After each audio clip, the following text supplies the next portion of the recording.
climate crisis emergency powers in times of crisis, normal laws are suspended except those that are necessary, or what they say is necessary. So said William Gladstone in 1850. Very good year. The powers that are enforced in response to emergencies are the ones used by governments who claim to act in the public interest. These powers have no limits, including time limits, which is very important, to suspend or even stop normal activity of the population. The sheeple in the mainstream media will pass those things on and pass them off as necessary for the nation's good. Whether any perceived threat to our way of life, either from the people or outside entities, and in this case, the global crisis emergency. And in their cleverness, attaching the word crisis to the environment makes it sound very troublesome, even dangerous. And so the usual tactic is to bring fear once again to the people, just like the pandemic. And this they will surely do to carry out their agendas. In times of war, emergency powers could actually benefit society, I believe. But to use them for other benign purposes against the people makes it look like they're used for benign purposes. This should worry us all and should worry the whole population and awaken people by judging from the evidence of recent pandemics. It would seem the people are only too quick to obey without question. Yeah, folks, this is where the danger lies. The leadership, the rulers, they are well aware they can pretty much get away with almost anything without opposition, protest, or even any comeback. Having had a taste of using emergency powers, those same rulers can act upon any perceived threat to its nation and use those emergency powers to silence the population so they can act with impunity. Canada. The global climate crisis is a perfect example of how in an instant the lights could go out. Special effects. The power switched off. The internet shut down. The use of transport banned.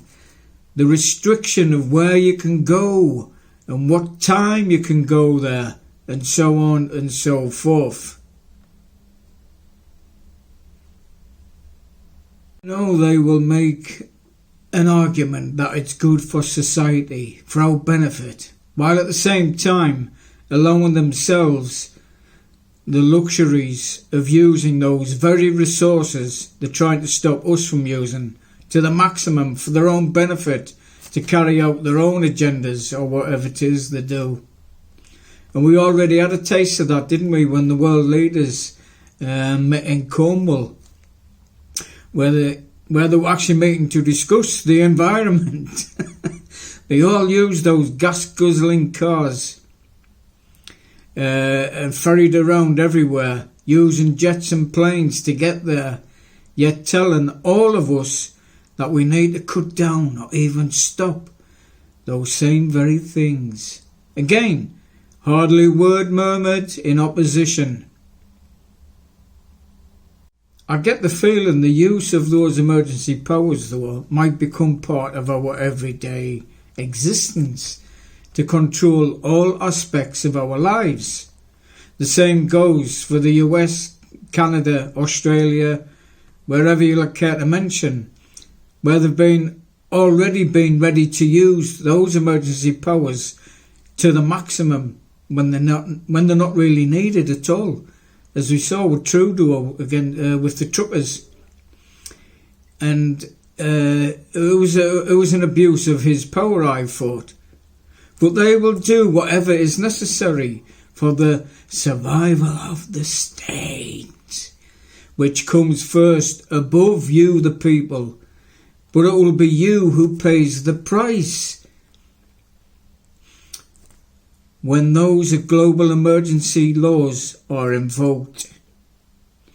Most people in America have forgotten that Obama made laws, or a law, that citizens are allowed to be locked up without charge indefinitely. Imagine such a thing. We should have been throwing our arms up in the air, screaming and shouting, but there was hardly a whimper, hardly a shout, hardly a murmur against such an atrocity, an abuse of human rights of its own citizens. When it happens to you or a loved one, though, who may not have even had anything to do with any perceived offence, you can be virtually locked up and the key literally thrown away. Then you might have something to say, but it'll be too late.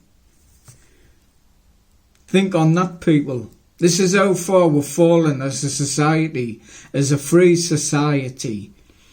All the misdemeanours that you could be accused of are crimes against the state, crimes against the environment, and right now they are invoking laws to make sure there are plenty of enemies to blame for the global climate emergency. Oh, they love an enemy.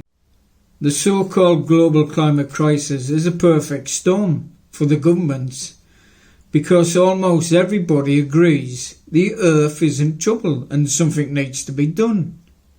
And we need to do something, take serious measures. Or is it? That's a conversation for another day. But I'm cautious of such a claim from the doom and gloom merchants, who are like some end-time religious cult. So while they're talking about necessary measures, our quality of life is going down the pan, is suffering, going downhill. And they are tightening the noose in every aspect of our lives, because they know they can get away with it, get away with literally anything, easily, because we let them. Anyway, beloved ones, thank you so much for watching. My name is Macca. You've been watching the Mac Attack. Don't forget to like, comment and subscribe. Peace and love to everybody out there. Stay safe.